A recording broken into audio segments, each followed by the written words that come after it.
وہ جو چشمہ پھوٹا تھا آب زمزم کا، وہ بی بی ہاجرہ نے 7 چکر لگائے تھے صفا اور مروہ کے، اس گرمی میں، اس تپش میں، بچے کا کرب دل میں لے کے. اس کے بعد وہ جو چشمہ پھوٹا تھا نا، آپ کے قلب سے بھی وہ چشمہ تب پھوٹتا ہے جب آپ اس طرح ریگزاروں میں بھاگتے ہیں، جب آپ کی وہ حالت ہو جاتی ہے، اور پھر آپ کی آنکھ سے وہ قطرہ نکلتا ہے جو آب زمزم کی طرح کا قطرہ ہو، جس کے اندر زندگی ہو. تو ریشہ ریشہ ادھیڑنے سے قبل آنکھ تک آب جو نہیں آتی. وہ جو ایک پوری ندی ہے وہ آنکھ تک نہیں آتی کہ آنکھیں ایسے رواں ہو جائیں کہ آپ بیٹھے اور آپ کی آنکھوں سے ندی کی طرح آنسو بہ رہے ہوں توبہ کے، ندامت کے. جب وہ ہوتا ہے تو پھر آپ کی تشکیل نو ہوتی ہے. جیسے وہ ہوا تو پھر دین ابراہیمی نے وہاں سے جنم لیا. دین ابراہیمی کے لیے وہ ایک سینٹر قائم ہوا، دین ابراہیمی کی ایک اساس قائم ہوئی. ہم انسان بھی اسی طریقے سے ایک جہالت کے دور سے گزر رہے ہوتے ہیں.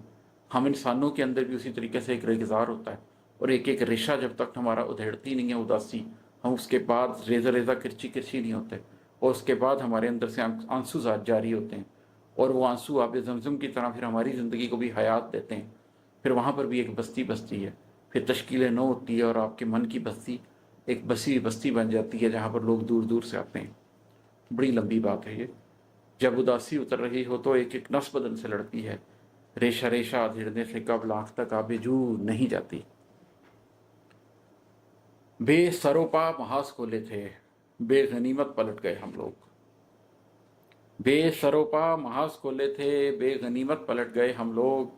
بے دلی سے لگی ہوئی بازی جیت کے روبرو نہیں جاتی.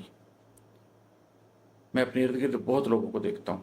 ایک زمانے میں نے بھی اپنی زندگی میں یہ کیا کہ میری زندگی میں فوکس نہیں تھا، میں بیک وقت کا ہی کام کر رہا تھا. بے سروپا محاذ کھولے ہوئے تھے تو کوئی غنیمت نہیں ملی. اس لیے کہ جب آپ منافق ہوتے ہیں نا تو منافقوں کو مال غنیمت نہیں ملتا.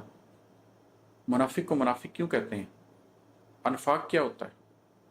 خرچنا، کیونکہ ایک طرف سے آ رہا ہے اور ایک طرف سے جا رہا ہے، دو سوراخ ہوں جس چیز کے. منافق کے بھی دو منہ ہوتے ہیں. جب آپ دو رخی زندگی گزار رہے ہوتے ہیں نا، آپ اس طرف بھی ہوتے ہیں اور اس طرف بھی ہوتے ہیں، تو دو کشتیوں کا مسافر کہیں نہیں پہنچتا. تو بے سروپا محاذ کھولے تھے، بے غنیمت پلٹ گئے ہم لوگ. جب زندگی میں ایسے محاذ کھولے جن کا کوئی فوکس نہیں تھا تو کوئی غنیمت ہاتھ نہیں آئی. بے دلی سے لگی ہوئی بازی جیت کے روبرو نہیں جاتی. جب آپ نے اپنا تن من دھن ایک چیز پہ فوکس کر کے نہ لگا دیا، زندگی کا ایک مقصد نہ بنا دیا، پھر وہ جیت نہیں آپ کو حاصل ہوتی. پھر جو چیز حاصل ہوتی ہے وہ کھوکھلی ہوتی ہے. مجھے یہ بات 12-14 سال پہلے معلوم ہوئی. اس کے بعد میں ابھی لوگوں کو دیکھتا ہوں کہ انہوں نے زندگی میں بہت سے محاذ کھولے ہوئے ہیں، وہ بہت سے محاذوں پر کامیاب ہونا چاہتے ہیں.